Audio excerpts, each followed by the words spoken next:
Yeah, the laptop is giving me trouble. It's been replaced the hard drive and it lasted one day. So I don't think it was the hard drive. I guess there's some other issue going on there.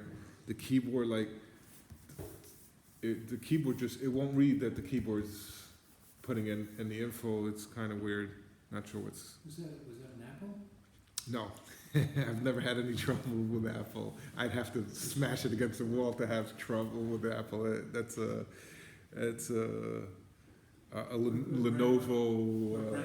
Lenovo, but it's been refurbished and it's not. It's not doing the trick, I guess. Seen better days. I guess so. Well, thank you guys for joining me. Welcome. So we're doing. I've been keeping up with Daf Yomi, which is a page a day of Talmud. So the new cycle just started about two weeks ago. January 5th, I think, was the first day. So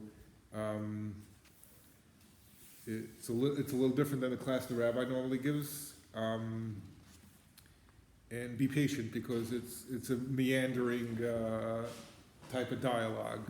So I'll stop periodically to ask if anybody has questions or anybody needs clarification. Hi Dan, how are you? Fine, thank you. So we're just about to start. I was just saying that I'm going to stop a couple times to ask if anybody has questions, but to be patient because a lot of times most of the questions kind of are answered as we move along. Okay, so we're in Daf Yotes 19A1. Okay, so on the last page we were talking about whether dead people, like in a cemetery, if they know what's going on around them, if they can either hear or if they have an idea of what's going on around them. So this is a continuation of that. But if you assume that the dead do not know anything of the affairs of this world and are, as Rabbi Yonasan originally thought, completely insensible of all worldly matters, then of what consequence is it for Moses to tell them rather Rabbi Yonasan must have retracted his original view? But this leads to the following difficulty. What then does Rabbi Yonasan now hold that they do know of worldly affairs? But then what need was there for Moses to tell them they ought to have known about it on their own? The Gemara answers, indeed they did not need to be told. God sent Moses to them only in order that they might acknowledge their appreciation to Moses for all that he had done for their descendants. A related teaching, Amar Rabbi Yitzchak said, if anyone disparages a dead person, it is as if he has disparaged a stone, i.e. the dead person is unaffected by it. The Gemara explains, some say that this is because the dead do not know what is said about them, while others say that they do know, but they do not care. The Gemara asks, Eini, is this so? Va'amar Rav Papa, but Rav Papa said, Chad ishtoi milsa basrei de Mar Shmuel. Someone once disparaged Mar Shmuel after his death. V'nafal kanya mitlala, and a large heavy pole fell from the roof. Uvazal la'arnaka demoche, and split open the membrane encasing his brain. Since he was punished on Shmuel's account, it would seem that Shmuel was affronted by what he said. The Gemara answers, Shani tzorva mirabanan, a rabbinical scholar such as Shmuel is different. The Kuchabrichu Tava Bikari, for the Holy One himself, blessed is he, demands retribution for the insult to his honor. Amar Rabbi Yeshua ben Levi said, whoever disparages the memory of a Torah scholar, nofel begehanim, ultimately falls into Gehenna, hell, i.e. hell. Shenemra, as it is written, va'amatim al kalkalosam, as for those who turn to perverseness, yolichem Hashem as po'alei oven. Hashem will drive them with the workers of iniquity to Gehenna. And the verse concludes, Shalom al Yisrael, peace be unto Israel. Afilu b'shar shalom al Yisrael, meaning that even when there is peace unto Israel, even when a Torah scholar rests in peace after his death, nevertheless, Yolichem Hashem es po'aliyav, and Hashem will drive them, those who disparage a Torah scholar with the workers of iniquity, to Gehenna. The Gemara quotes a brisa which conveys a related teaching. Tana dever Rabbi Shmuel, a brisa was taught in the academy of Rabbi Shmuel. Imra isa talmid chacham she'avar avera b'layla. If you see a Torah scholar commit a transgression by night, al tehar acharav bayom, harbor no ill thoughts of him by day. Shema asa tshuva, for perhaps he has repented. Or in 1982, the Gemara asks, Shema sakadatach, do you think that the most one can say is that perhaps he repented? Surely not. Alavadai asa tshuva, rather say that surely he has repented. Okay, so now we're going into the another segment here of repentance, and if somebody sinned, can we assume that he's repenting? So on the previous, I guess the previous segment is talking about disparaging, not talking bad or being rude about somebody, Torah scholar, or I guess dead people in general is probably not a good idea to be disrespectful or disparage them. Any questions on that? Okay. The Gemara qualifies this teaching, V'hani mili b'dvarim shebegufo, but this applies only to personal matters, i.e. to sins of a private nature, aval b'mamona ad demahadar lemare, but regarding monetary transgressions, he cannot be judged favorably until he makes restitution to the proper owner. The Gemara cites another teaching of Rabbi Yeshua ben Levi, which relates to rabbinic dignity. V'am Rabbi Yeshua ben Levi, and Rabbi Yeshua ben Levi said, Be'esrim v'arbar makomos based in Menadin al Kvod Harav. In 24 instances, the court excommunicates someone for insulting the dignity of a teacher of Torah, or in general, for flouting rabbinic authority. V'chulan shaninu b'mishnasenu, and all of them are mentioned in our corpus of Mishnah. Amalei Rabbi Elazar, upon hearing this, Rabbi Elazar said to him, Heicha, where are they to be found? Amalei Rabbi Shua ben Levi replied, L'chi tishkach, when you search for them, you will be able to find them yourself. Nafak dak va'ashkach tlas. So Rabbi Elazar left and investigated and found mention of 3 occasions where someone was liable to excommunication for denigrating the honor of a teacher. Hamazalzel ben Atilas Yadayim, one of these was in regard to someone who belittles the rabbinic requirement of washing one's hands before eating.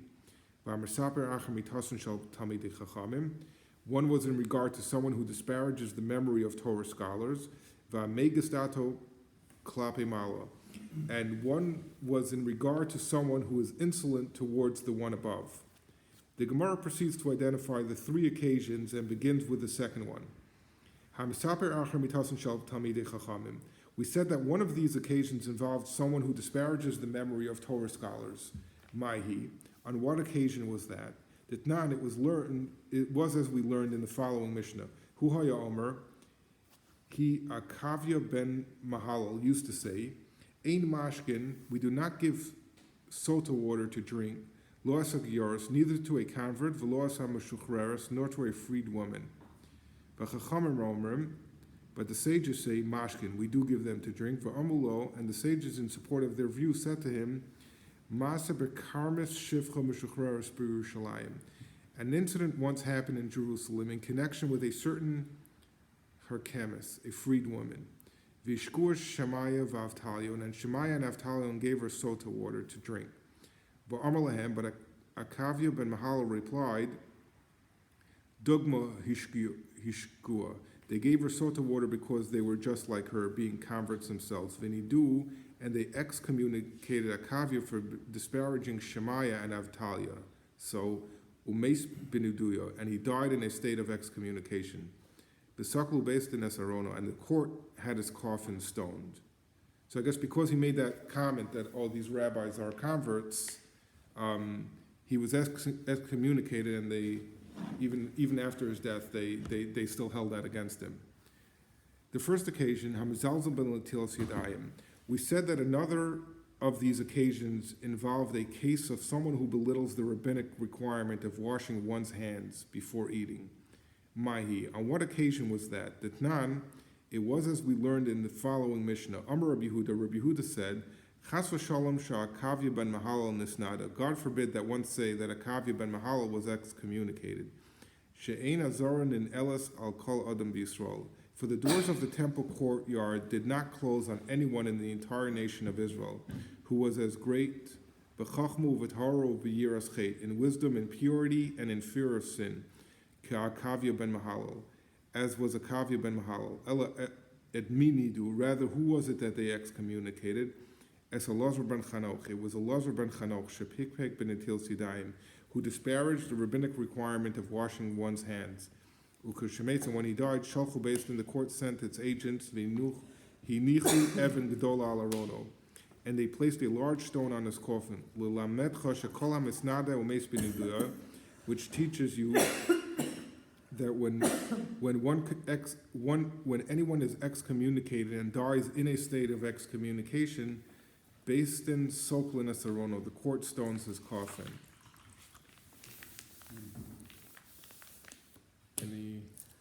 Any questions? Okay, I'm going to continue. The third occasion, Hamegistato Klapi Mama. We said that another of these occasions involved a case of someone who is insolent towards the one above. Maihi. On what occasion was that? Tnan, it was as we learned in the following Mishnah. Shalach lo Shimon ben Shatach lechoni hamago. Shimon ben Shatach sent the following message to Choni, the circle maker. Tzarachat isnados, you ought to be excommunicated for your behavior. Vilmali choniata, and in fact, were you not Choni, a man with a reputation for greatness, goes Rani olechem nidu, I would excommunicate you myself. Avama esa, but what can I do? Shata mischati lifnei amakim, for you behave cavalierly towards the omnipresent, boldly demanding rain from him, and yet he fulfills your wishes. Like a son who behaves cavalierly towards his father, and yet his father fulfills his wishes. And regarding such a one as you, Scripture says, may your father and mother rejoice, and may she who bore you be glad. The Gemara questions Rabbi Lazar's failure to find more than 3 such occasions. The two Leika, and there no more cases. Va'ika detani Rav Yosef, but there is the case that Rav Yosef taught in the following brisa. Todos ish Romi, Todos of Rome, Hineges b'nei Romi, instituted a custom for the Jewish people of Rome, la'achilan gedoyim mukulasan b'leilei psochim, to eat a kid that was roasted with its entrails alongside it on Pesach nights. Shalach le Shimon ben Shatach, Simon ben Shatach sent him the following message. Il moli todos ata, if you were not told todos, guzrani alechem nidu, I would excommunicate you for instituting this practice.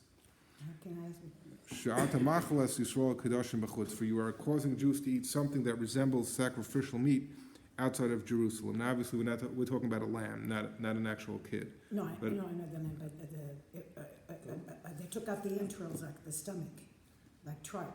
They ate the stomach and they put it the entrails next to they cooked the stomach and they put it next to the lamb. Is that Well, it? to eat a kid that was roasted with its entrails. So I'm not sure if they would actually eat the innards. It seems like it was roasted with it. So maybe it just flavored it and then, I'm not, I'd have to read a little bit more into the notes about that.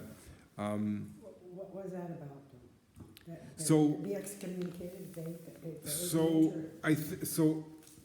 when we had the temple, we all used to eat either a goat or a lamb for on Seder night. But I think because we don't have the temple, there's the tradition that you don't eat roasted lamb or you on Passover night or something. There's some type of thing that you don't eat some of these meats. I think that's what this is referring to. Let me read some of the notes here.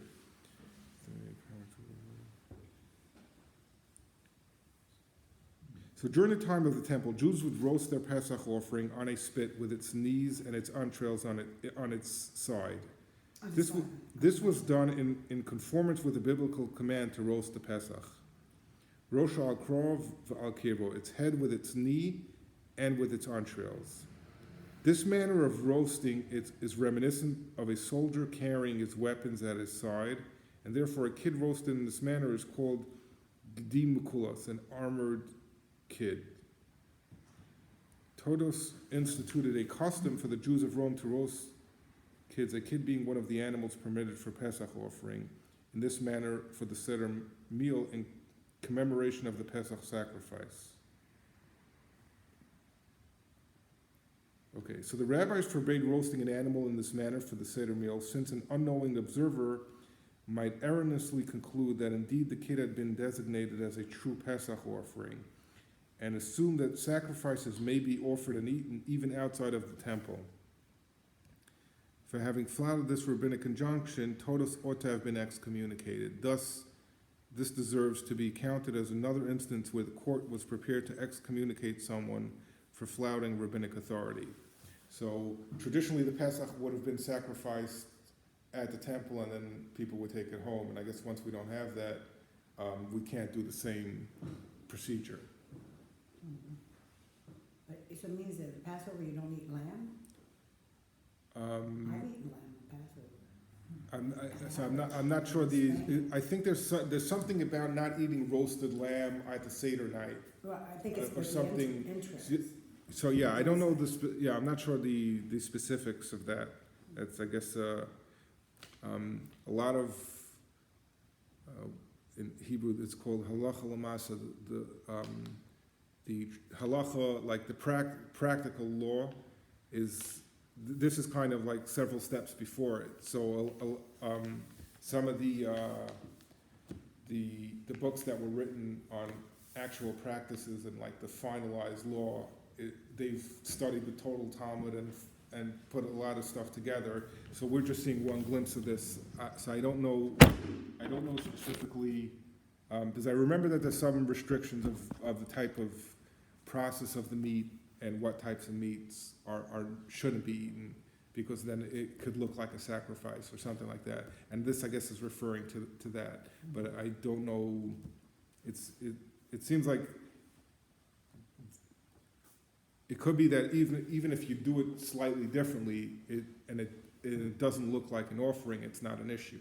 So it seems like when you're doing it exactly, and he was instructing them to do it with the entrails alongside, and I guess that's part of the symbolism that's I'm not sure where that line of restriction is, but it seems like when you're doing it exactly as that process was in the temple, that's where the issue, when it becomes a problem.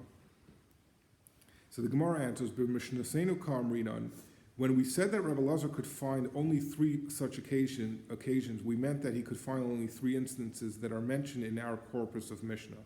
V'abraisahi. But this episode with Todos is only to be found in a brisa. The Gemara asks further, "Ubemasnisan leka," and are there no more such cases in our corpus of Mishnah? V'ika haditnan. But there is this incident which we learn in the following Mishnah. Chatacha cholios. If someone cut an earthenware oven into horizontal sections, v'nasan chol ben cholio l'cholio, and then put sand between the sections to cement them together. Rebbe Elazar declares it tahor, v'chachamer metamrim, but the sages declare it tamei. V'zeu tanur shalachnai, and this is the oven of the coiled serpent. The Gemara interjects, Mayachnai, what is meant by the coiled serpent? Amar Rav Yehuda Amar Shmuel. Rav Yehuda said in the name of Shmuel, or 1984, Milamichi kifuhu halachos ba'achnai v'zeh timuhu. It means that the sages surrounded Rebbe Elazar like a coiled snake with proofs from analogous rulings, and they then declared it susceptible to tumah. Our Brisa tells the outcome of this debate, Vitanya, and it was taught in the Brisa. Osa Yom Haviu Kol Taharos Shatir Rabbi Eliezer. On that day, the sages collected all the things Rebbe Eliezer had declared tahor, usrafam lefanov, and burned them in his presence. Ulvasof bechu, and ultimately excommunicated him. It emerges that there is yet another instance where the court excommunicated someone for flouting rabbinic authority. Why then did Rebbe Eliezer only discover 3 such occasions?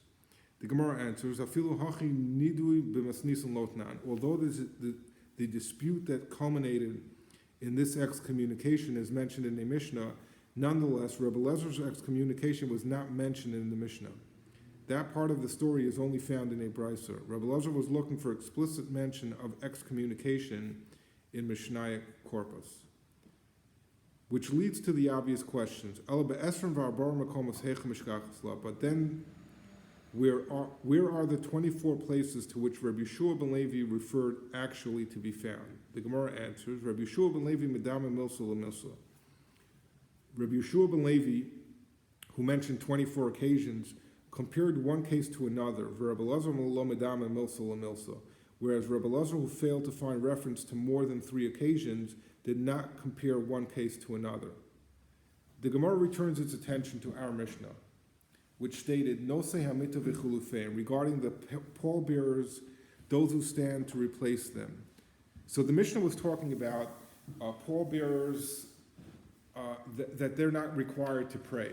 So while they're kind of on duty, whether they're actually carrying or there's 2 kinds of shifts of pallbearers, they're pretty much, they don't need to pray, they don't need to say the Shema, they don't need to put on tefillin.